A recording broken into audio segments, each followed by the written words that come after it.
Chapter 9. Beauty is as beauty does. Stupid is as stupid does. Back in Nashville, while Katie was worried at Grand's, Nick had gone to Sean's for comfort. Instead of being coddled, as he had expected, he had gotten a tongue lashing. He sat opposite of Sean and Kathy in their living room on the love seat, leaning forward, rubbing his clasped hands vigorously, while leaning on his legs with his elbows, nursing his bruised ego. Sean and Kathy were sitting close on the sofa, listening to him hem and haw, not saying anything, until he was done being a spoiled boy. She dumped me. She blew me off, yet didn't tell me she was blowing me off. She knew that I didn't know it was her.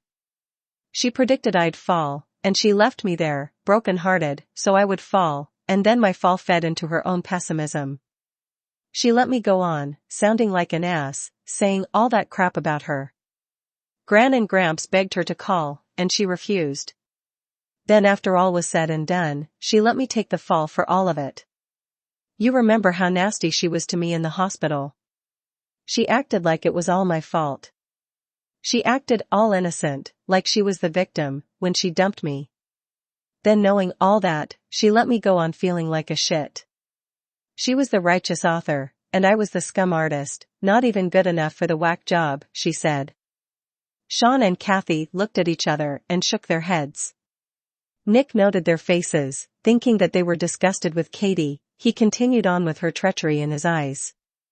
She slept with Scotty in the hospital, 2 floors up, just to get back at me, using my own idea of what I wanted to do with her.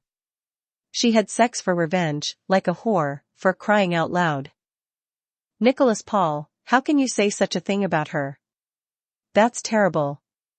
She's not that at all. Kathy said with shock. Nick popped his head up to see a look of disgust on Kathy's face, which did not happen from her with him all that often. He then dropped his head. Well, she slept with him. Then she did it another time also, a couple of weeks later, when he had some difficult day at work or something, she said. The guy comes home from a bad day of work, and she hops into bed with him. What am I supposed to do with that? When he was finished, he looked up at Sean, expecting compassion and empathy from his best friends, but what he got was blank stares. Are you finished, yet? Sean asked. Nick tilted his head, his brow was knitted in a frown. Sean did not have an empathetic look. Finish with what? Being an asshole? Nick's back straightened, and the look of shock on his face, as well as betrayal, was evident by the clenching of his jaw.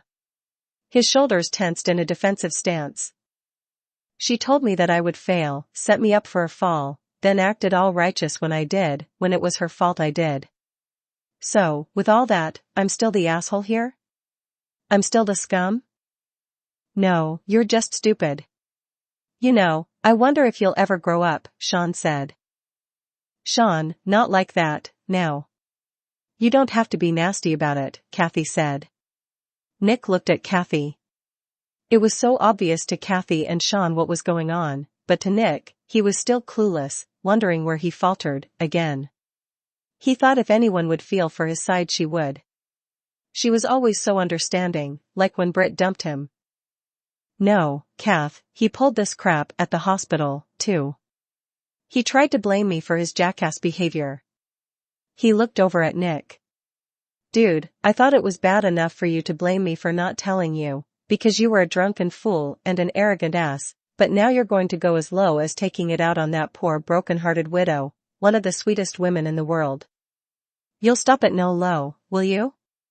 You know, she tried to blame herself for your jerk behavior at the Cheapside, saying she started it, when it was you who started it. You're sitting there boo-hooing about this, is the lamest childish thing I've ever heard. Did you hear me? She dumped me? Nick asked, still clueless. Why? Why did she dump you, dude, and really did she dump you? Yes, she did. Sean shook his head. He looked over at Kathy, and Nick's eyes followed. What, Kath, what do you know? She didn't dump you, Nicholas Paul. She ran from you, and do you know why? Fear, she told me, he said. Yes, the woman was scared to death, and I can understand why, idiot. Why can't you? She gave up a chance at happiness out of fear, stupid. That fear, by the way, almost killed her. She chose to live a mundane, boring existence with no joy, taking on everyone else's pain and suffering, as usual, because she was afraid of getting her heart broken again, when it was never really healed in the first place, you moron. Sean, back off. Nicholas Paul, Katie doesn't know how to live, except with fear. She can't get away from it. She can't take comfort in something happy, because she always fears something will steal it from her. She fears rejection too. She saw you as a big superstar, hanging around with all those beautiful women hanging all over you. Really, Nicholas Paul, what was she supposed to think? In August, I sent her that note back, yet she had already decided to dump me, Nick said. Kathy continued to try to explain Katie's fear. Correction, she had enough time to talk herself out of it, because of her fear of going through what she went through with her first husband. Becca said she went back to her house in Pembroke when she was in Massachusetts, the home her and Michael shared. Have you ever been widowed, lost the love of your life? Have you ever lost a child? Nick shook his head. Well, I watched it with my mom, Nicholas Paul. It's a black hole that you get trapped in, and it sucks the life out of you. You feel like you can't breathe. Do you think that might possibly still be haunting her, just that little bit? Nick sat back, grabbed his ankle and rested it across his knee. After that, she saw your career explode, then the fear of rejection set in. She figured if you didn't reject her, your friends would. Why? Why would they reject her? Everybody loves her, shit, she became America's sweetheart overnight, for crying out loud. First of all, stupid, that didn't happen until your career had already taken off, and then nosedived. Nick had nodded. She watched your career blow up and felt inferior. Then when her career took off, you were already an asshole, remember the book release party? Nick's shoulders dropped, and he nodded in concession. Even if she didn't think that your friends would reject her before her career took off, after that little hate campaign you got into with the whack job, don't you think she would have assumed they'd reject her then? Geez, man, all those groupies of yours were eating her up at every pass, you idiot. Sean, stop the name calling, Kath said, putting her hand on his thigh. Do you really think Katie worries about what groupies think of her? Nick asked. Look, I've had a long talk with Becca about this, Nicholas Paul. She's not afraid of what they'll be saying about her, because of her, she could care less. She'd bow out and be just as happy. She's afraid of your friends, of the establishment.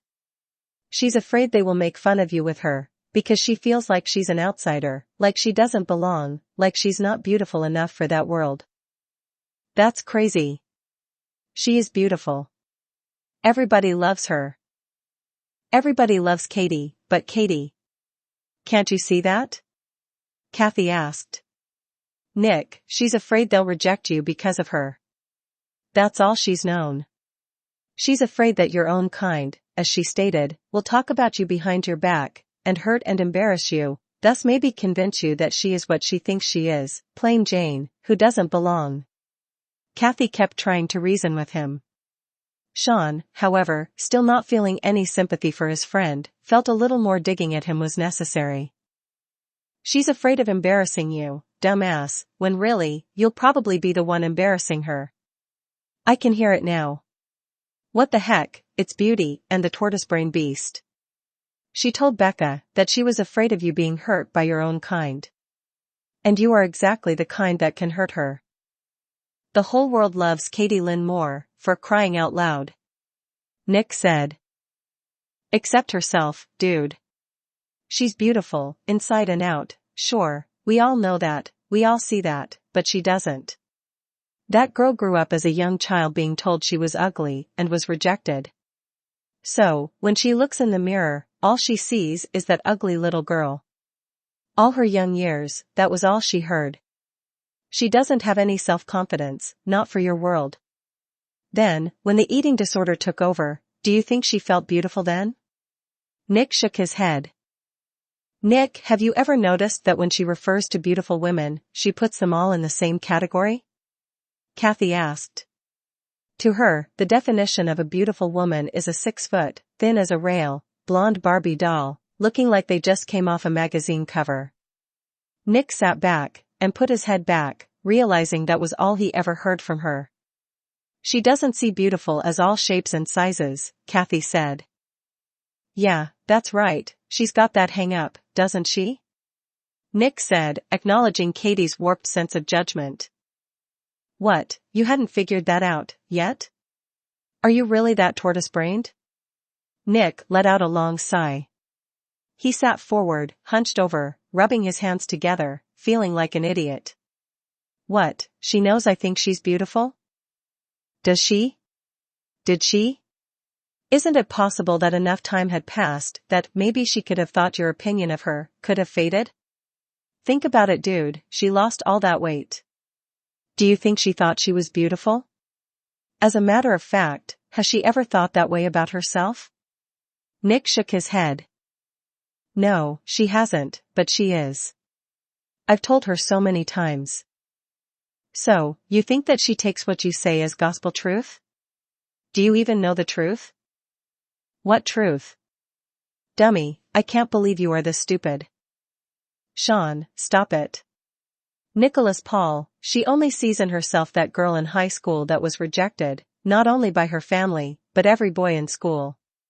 She sees the woman whose husband fooled around on her, making her feel like she was not enough for him. Don't you understand that? Yes, stupid, and to this day, this is what she grades beauty on. To her that's the model for beauty, and the only type guys like you want. It's that whole trophy wife stigma that she can't get over, plus all those years of thinking she was ugly or not good enough. You became this big stupid star, like Scotty says, and she saw you hanging around with all those groupies all over you throwing their boobs in your face. What the hell was she supposed to think? Sean asked. You know, I'm so stupid, why I didn't get that, is beyond me. Because you're a tortoise brain, and a child still. Insecurity and fear kept her away, and you're mad about that? Life-draining fear, which like I said, almost killed her. You have no right to be all up in arms. It wasn't malicious, but you, on the other hand, used her absence as an excuse to live large and loud, sleeping around. Maybe she broke your heart by not coming back out of fear, but you broke her heart by being an ass. Did you go looking for her? Sean, you know I tried to find her, but she gave me the wrong name, remember? What, and you couldn't put it out there that you were still waiting for your Princess Cindy? No, I don't remember any public statements about you longing for her still. Instead, you started worshipping yourself, then you started partying hard, living life in the fast lane. You screwed everyone you loved, you abandoned us, and you abandoned her. She had every right to be afraid to contact you. She was dying one meal at a time, taking care of everyone but herself, and she was supposed to save you from your own stupid self. Now, she's willing to shoulder all the blame, and you're letting her? Really, Nick, what the hell is wrong with you? After all this time, you're still going to try to use anybody you can, as a scapegoat for your own depravity. Are you going to blame her for original sin, too? You're human, you screwed up, just accept it as your own mistake, and move on. Stop trying to pin the blame on anyone else. Okay, Sean, I'm a moron, but what about sleeping with Scotty, after I came back into her life? I haven't even picked up one drink since that brick wall of judgment, nor looked at another woman, he said, lying. Sean could read his face, and he tilted his head, squinting his eyes, showing Nick his mistrust. Really, not one? Nick saw the accusatory look, and feared he knew about his night with Brooke. He lowered his head, but raised his eyes at Sean, waiting for the bomb to drop. You really are stupid, aren't you? Do you think that stupid whack job would have kept your little reunion a secret? Sean, what did she post? No details, but she insinuated. Don't you think that may have gotten back to Katie, you idiot? Dude, I swear, I didn't sleep with her, I swear I didn't. I mean, I did before Katie came back, I'll admit to that, but I didn't this time. Sean raised his eyebrows. Sean, you gotta believe me. Okay, yes, I threw back a few shots. Shit man, I had just had the worst 2 days with that whole Scotty dying thing. I was tense. She did come on to me, and well, okay, I mean, I'm a normal guy, but I backed off. I didn't do it, and I straightened her out about us. You gotta believe me. I do believe you, but you were a dumbass to even go there by yourself with all that she says and posts. Now, about that Scotty thing. So, you're saying that it was okay for you to jump into any stranger's bed, half of them I'll bet you didn't even know their first names, just for the hell of it, but it wasn't okay for Katie to love on the man she's loved for these past 5 years, the one who has saved her life, numerous times, just because you came back in town? You pushed yourself on her at the hospital, and out of fear, she ran to the only man she knew who would protect her from you. That second time, do the math, you idiot, that was the day he came home after finding out that he was dying. You're going to blame her for comforting this man she loves when he was traumatized. Becca told Kath that she thought it was the day that Trooper was shot on a traffic stop, but it was also the day he got the news that he was dying. She was scared half to death that day, fearing she lost another man she loved, when in fact, unbeknownst to her, she did. She thought he had died. For a few hours, she relived that night Michael died, stupid. Now, don't you think they both feel bad about that? Nick nodded. She's begging him to marry her, because she's still afraid of you, don't you know that? She's hiding behind him, because she feels safe with him, and everyone knows that but her. Nick nodded. Nicholas Paul, he's not going to marry her. He's pushing her away, now. You know they are in that codependent relationship, and he's pulling away, and she senses it. She's holding on for dear life, because she senses that Scotty is going to abandon her, and to you, Kathy said.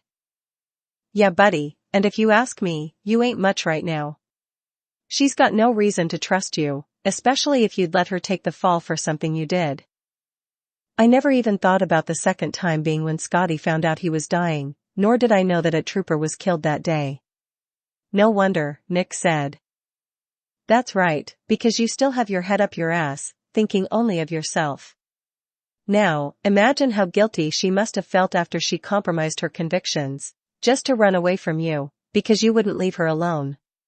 Nick kept his head lowered, but raised his eyes, with such a look of guilt in them. The words, because you wouldn't leave her alone, spun around in his head, smacking him on all sides of his moral character.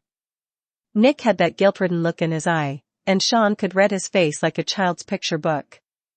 Nick could never hide anything from him. What? Sean asked. Nick swallowed hard. He sighed as he looked at Kathy, and then Sean with a slight nod, then shaking his head no out of self-disgust for seducing her. Oh no, man, tell me you didn't. Nick nodded with his lips tightened. It was when we were in the cottage alone for the first time a few weeks back when I was at the moors. I was just so desperate, after waiting so long. I wanted her so badly. She didn't want to, but I laid it on pretty thick, and made it impossible for her to say no. I thought if we made love, then she'd realize that she still loved me, and that we belonged together.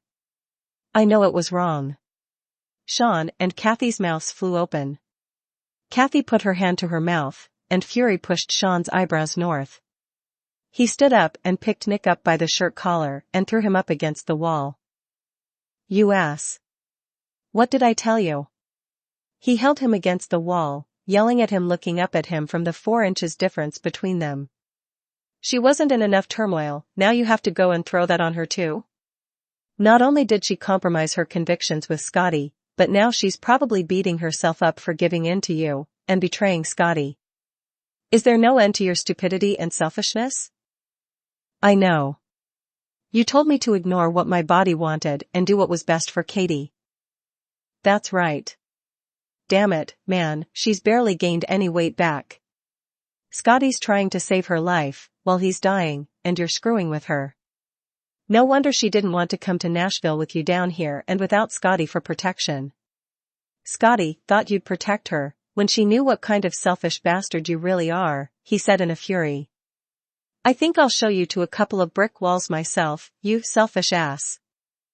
Sean, back off, Kathy said, pulling on her husband's arm. Sean pushed off against him, and Nick came off from being pushed against the wall. His eyes were full of shame, not only for what he did, but for the look of disgust in his best friend's face. Sean, I told Matthew, I confessed to what I did, and I swore I wouldn't touch her, or put any pressure on her, and I haven't. I apologized to her, too. Oh, but you blamed her for your being an ass. That's not putting pressure on her? Sean, stop it, Kathy said as she pushed him toward the sofa. She turned and directed Nick to sit down on the love seat, and sat next to him, putting her arm around Nick. He sat back down on the sofa, with his legs spread and his elbows resting on his knees, vigorously rubbing his thumbs on the opposite palms. Sean stood over him, berating him more. You have no right to be mad at her, not one bit. You have no clue what you put that girl through, and still are, evidently. You are so damn selfish still. Get off your high horse. You're no purebred. You stay as far away from her as possible. Scotty trusted you with her, but he doesn't know you like I do, now does he? Sean, stop it. Kathy turned to Nick, whose head was down, with his fists clenched between his knees. Nick, just go to your grands, take responsibility, and don't let her carry any of the burden for this. Okay, Kath, I'll do that. Better yet, get in your vehicle, go home, and stay there for the rest of the week. We'll take care of her till Jay gets here on Thursday. You can't be trusted to be around her. You're too much of a child. Sean, bro, I want to do this right. I want to be there for her. I love her so much. I lost her once, I can't lose her, again. We're just friends, we talked about that. I've backed off, she knows that. She knows I won't touch her. I want her to be able to lean on me. I want to hold her up and show her I can. Well, buddy, she can't lean on someone who can't stand on his own, but caves into his selfishness, and is as stupid as you. Sean, why do you have to be so hard on him? Because he's an idiot. Kathy patted him on his back. Nick, just go back to your grandmother's, apologize. Ask her to forgive you, and don't let her take any blame. Now, we've been invited for supper, and I'm excited to meet her. I don't want to see her all blue and feeling bad. Go fix things. Be her friend, build that trust. Try to understand her fear of not only you crushing her heart, but now she's fearing Scotty crushing her, by abandoning her, and to you. You guys are right. I'm too wrapped up in myself and how I feel. She knocks me off my feet, but I want to do this right. I have to win her back. Don't give up on me, bro, I need you. I'm learning, and yeah, I'm a moron. Nick stood to head toward the door, flipping his keys in his hand. Damn right, Sean said, looking up. Kathy rose and gave Nick a hug. I believe in you, Nicholas Paul, and I think she does too. I'll bet she's very worried about you. Sean saw the repentance in Nick's eyes, and he knew Nick understood where he messed up, again. Sean had 10 years on Nick, and he kept forgetting that. His face relaxed, and he walked over to his friend. He gave him a short man hug and handshake to show he still cared. Look, dude, she's not like any other woman. She has to be treated so much more tenderly. You know that. She is so quick to shoulder blame for everything from her past when she got blamed for everything. Yeah, that makes sense, I forgot that. Her heart is so tender. She carries the guilt of the world, you know. Her heart is so fragile. Look, I'm sorry if I was rough on you. Eventually, I think if enough time passes, you can help her get over that fear. You need to be so careful with other women around. Man, you can't even look at another woman with her around or be seen with anyone hanging all over you. I'm married, and I love my beautiful wife, and well, a few times I've appreciated God's handiwork. Sean looked over at his wife who shoved him, and then laughed. But you see, Kath here, she's not afraid of that. No, I'm not, but if I ever catch you doing that, you do know that I'll poke both of your eyes out, right? She put her hands on her hips with a straight face and crooked her head. Got it, Chief. I'm sorry. Sean's right, though, Nick. I know you guys, sometimes all of you are pigs, but you can't ever be one, because if she catches you, Kathy stopped. I know. She compares herself to that one kind as if that's the standard. I got it. Bro, I'm going to teach the teacher what beauty is, and she is it. Nick pulled on his lips, determined to change Katie's thinking, and give her confidence. He turned and put his hand on the doorknob and chuckled. He turned back to his friends. You know, besides beautiful, she is really so smart, and wise, and she's right about me. What is she right about? Kathy asked. That I really am proof that evolution does go in reverse, or am working with only one chopstick. Both Sean and Kathy laughed, then Nick joined in with them. My favorite personally was the wheel is spinning, but the hamster isn't moving, Kathy said as she poked Nick in the temples. They all laughed, in agreement, and gave one last hug. Go, tell her she has nothing to be forgiven for, it's all on you, Sean said. I will. Thanks. I don't know what I'd do without you two. You'd be on a sidewalk, on Broadway, with your guitar case open with change in it, dummy, Sean cackled. No truer words have been spoken, my friend, no truer words. Thanks, again. See you all tonight. And Kath, you are going to so love her. Chapter 10. Meeting MOM and the Meltdown. Nick got into